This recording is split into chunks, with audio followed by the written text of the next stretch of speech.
Imagine you're a tech startup and you have just 6 minutes to pitch your app's utility, business model, and case for investment. What would you say to a room full of investors, entrepreneurs, techies, media, and other clever people? For the startups at Demo Africa, that is the brief. The demonstrators, as they're called, do their best to stand out during their moment in prime time. It's indeed a very laborious process in Kenya for you to verify the validity of, for instance, a logbook.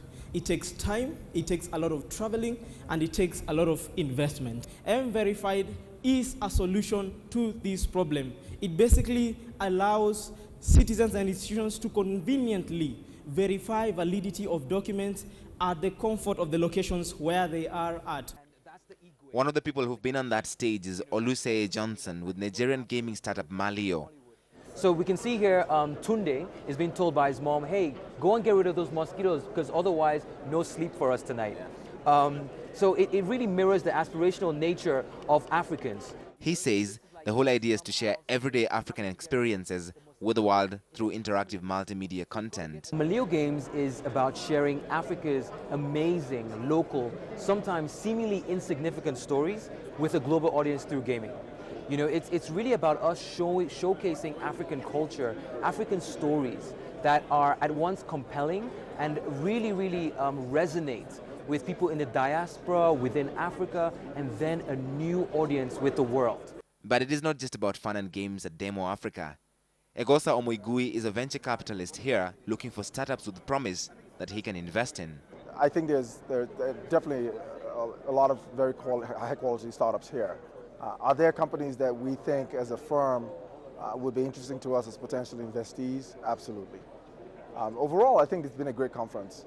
Lots of quality people, lots of very passionate entrepreneurs, building very interesting services and products. The quality of the presentations we think has been outstanding. I mean, I was telling somebody last night, if you closed your eyes and just listened to the presentations, you could be anywhere in the world. So it was wonderful quality, a lot of innovation, a lot of wonderful mobile type applications that in many ways are more advanced than some of the other areas in the world that we're seeing. Another startup hoping for some favorable attention is Sasa Africa from Kenya, founded by 3 ladies. Sasa Africa is an e-commerce platform that connects offline vendors to online consumers using a simple mobile phone. So when I talk about offline vendors, we're talking about the local craftsmen who produce good quality goods, but they cannot access the international marketplace.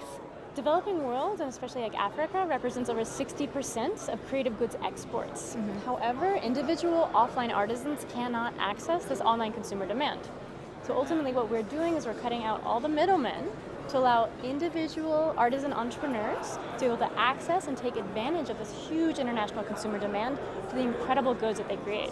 The African technology scene is undergoing a renaissance of sorts. John Gossier is a founder of Africa, one of the new companies dotting the continent's ever-expanding technology landscape. What we do is we build capacity across the African continent for knowledge work. So specifically technology, software development, data-driven research, data-driven journalism, etc. So those are the sorts of soft skills that we focus on. We provide solutions, we do market research, we also build applications, but our goal as a company is to build the capacity of the continent to do that kind of work and bring that work to Africa from the rest of the world.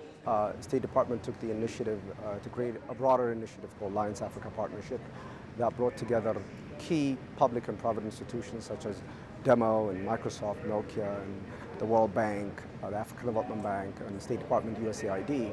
We all had a shared vision and value to say that Africa's growth, especially innovation, could play a key role in that, and what can we do to enhance and support that process. So that's just really the key element is to promote entrepreneurship so more jobs could be created and economic growth could be sustained. Demo says that real startups are being created in Africa, developing real-world solutions worthy of investment and global attention.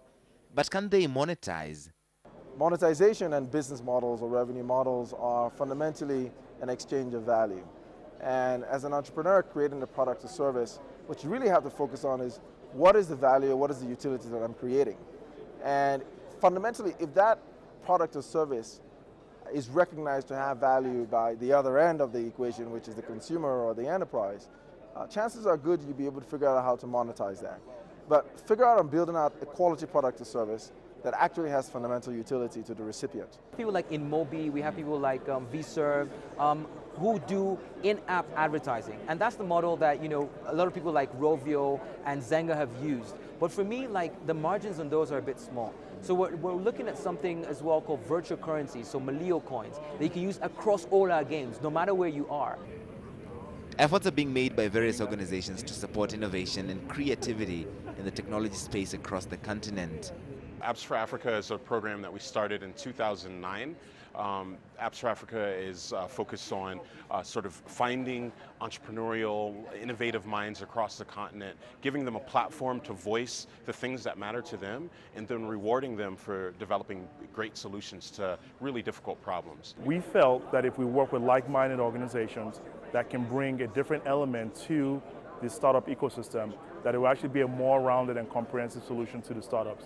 Microsoft is going to be working with a lot of these startups worldwide, especially with the announcement that we made with Microsoft Youth Spark initiative, which encompasses programs that we do, including youth, which a lot of those youth populations are also startups. Startups pitching at Demo US have received $3.5 billion of capital in the last 5 years alone, and African startups hope to profit from that association.